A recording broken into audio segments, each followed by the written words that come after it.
우리는 세상이 우리를 핍박한다고 억울함을 밝히는 과정에서 내가 희생되었다고 생각하는데 그렇지 않다. 바르지 못한 것을 바로잡기 위해 일을 하면 희생이 아니라 용기다. 이렇게 생각하면 일이 해결되던 해결되지 않든 괴롭지 않다. 억울하니까 괴로움이 생기는 것이다. 억울한 마음 없이 문제를 풀어나가야 원망이 쌓이지 않는다. 호랑이가 내 부모를 물어 죽였기 때문에 내가 호랑이를 죽인다면 살생이다. 그러나 호랑이가 내 부모를 물어 죽였듯이 더 많은 사람을 물어 죽이려는 것을 막기 위해 목숨을 걸고 호랑이를 잡았다면 보살행이 된다. 내가 살생의 과보를 감수하고 중생을 구제했기 때문이다. 살생의 과보를 면하겠다는 것이 아니라 과보를 기꺼이 받으면서 중생을 구제하는 것은 다르다. 우리가 어려운 일을 당하거나 어떤 일을 밝힐 때도 문제를 쉽게 해결하려고 하다가 더 복잡해지지 경우가 많다. 오히려 딱 받아들이면 확 뚫려버리는 수가 있다. 그러니까 우리가 인생을 살아가면서 여러 장애들, 여러 역경들을 이겨내는 것은 연습하는 것과 같다. 어차피 받아야 할 과보라면 빨리 받는 것이 좋고 갚아야 할 빚이라면 빨리 갚는 것이 좋다. 미루어 놓았다가 나중에 갚아야 할 이유가 뭐 있겠는가? 어차피 받아야 할 인연 과보라면 일찍 받자, 이런 마음으로 임한다면 우리가 살아가는 이 세상에서 어떤 일이 일어난다 하더라도 두려울 것이 없다. 억울함을 당하여 거듭거듭 밝히려고 하지 말라. 억울함을 자꾸만 밝히고자 하면 상대와 나를 잊지 못하고 장대와 나를 두게 되면 반드시 원한이 무성하게 자라느니라. 억울함을 받아들여 능히 참고 용서하라. 참고 용서하면 겸허하게 바뀌나니 억울한 일이 어찌 나를 상하게 할 수 있으리. 그러므로 성인이 말씀하시되 억울함을 받아들이는 것을 수행의 문으로 삼으라 하셨느니라. 내가 안 했는데 했다고 하는 억울함을 당했을 때 사람은 누구나 자신의 억울함을 밝혀 해명하고 싶어 한다. 저도 한때는 억울함을 밝히는 것이 세상의 정의라고 생각했다. 그러나 세상의 거짓을 밝히는 것과 자기의 억울함을 밝히는 것과는 조금 다르다. 내 억울함이라는 것은 객관적이라기보다는 주관적이기 쉽다. 우리는 어떤 문제가 있으면 나름대로 자신이 옳다고 생각하기 때문에 각자 약간의 억울함을 가지고 있다. 예를 들어 사람이 말을 하면 아무리 잘 전달을 했다 해도 내가 말한 것과 상대가 들은 것이 조금은 다를 수밖에 없는 것이 현실이다.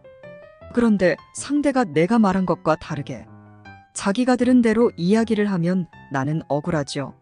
내용은 같은데 의미 해석이 다르거나 아예의 말 자체가 다르게 전달되면 나는 그렇게 말하지 않았다 하면서 억울함을 밝히려고 한다. 그런데 내가 억울함을 자꾸 밝히려고 하면 상대는 본의 아니게 자신이 엉뚱하게 이야기를 들은 사람이 된다. 그러니 상대가 또 억울해서 자기가 들은 것이 정당하다고 밝히려고 한다. 이렇게 하다가 서로 원한이 쌓이게 된다. 그러니 내가 이렇게 말했지만 저 사람은 저렇게 들을 수 있다는 것을 인정을 하세요.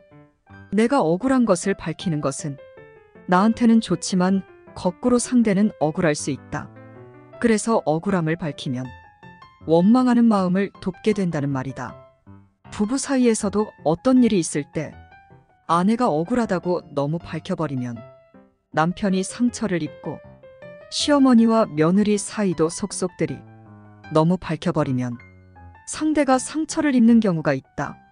결국 나로 인해 상대가 나쁜 인간이 되어버리고 내가 해명한다고 하는 것이 결과적으로는 상대에게 덮어씌우는 격이 되므로 다시 억울한 마음을 가지는 결과를 낳는다. 이런 모순의 관계를 해결하고 양쪽이 함께 살 수 있는 길을 모색하는 것이 바로 수행이다. 그래서 부처님께서 말씀하시되 억울함을 당하는 것으로 수행하는 문으로 삼으라 하셨다. 순간을 살아가세요. 행복한 삶을 살아가길 바란다. 걸을 수 있고 먹을 수 있고 친구들과 대화할 수 있고 이렇게 살아있는 지금이 더없이 소중하고 감사한 것이다. 삶은 소풍이다. 가는 길에 쉬었다가 오는 길에도 쉬고 또 중간에 틈나는 대로 쉬어야 하는 것이다. 인생을 너무 바쁘게 살지 마세요. 나에게 주어진 하루하루의 삶을 그 자체로 소중히 여기고 감사하며 고마운 마음으로 살아야지. 하루하루를 마치 무슨 목적을 완수하기 위한 수단인 것처럼 소모해서는 안 된다는 것이다. 부처님은 우리에게 인생을 사는 것은 일이 아닌 소풍이라 권했다. 우리는 일하러 세상에 온 것도 아니고 성공하려고 온 것도 아니다. 우리 모두가 전생에 무엇을 잘하고 못했는지는 모르지만 한 세상 논일 수 있는 삶을 선물로 받은 것이다. 삶을 수단시하지 말고 삶 자체가 목적임을 깨우치세요. 이 삶이라는 여행은 무슨 목적지가 따로 있는 것이 아니라 그 자체가 목적인 것입니다. 그러니 이 여행 자체를 즐기시길 바란다.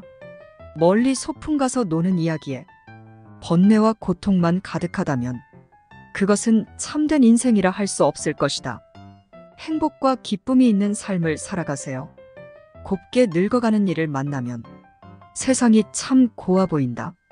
늙음 속에 낡음이 있지 않고 도리어 새로움이 있다. 곱게 늙어가는 이들은 늙지만 낫지는 않는다. 늙음과 낡음은 글자로는 불과한 핵의 차이밖에 없지만 그 품은 뜻은 서로 정반대가 될 수 있다. 늙음과 낡음이 함께 만나면 허무와 절망밖에는 아무것도 남지 않는다. 늙음이 곧 낡음이라면 삶은 곧 죽어감일 뿐이다. 늙어도 낫지 않는다면 삶은 나날이 새롭다. 몸은 늙어도 마음과 인격은 더욱 새로워진다. 더 원숙한 삶이 펼쳐지고 더 농익은 깨우침이 다가온다. 곱게 늙어간다는 것은 참으로 아름다운 인생이다. 마음을 새롭게 새로움으로 바꿔보세요. 늙어가는 나에게는 인생의 무게를 보여준다. 그만큼 원숙해진다는 것이겠죠. 천천히 걸어도 빨리 달려도 우리에게 주어진 시간은 오직 한 세상이다.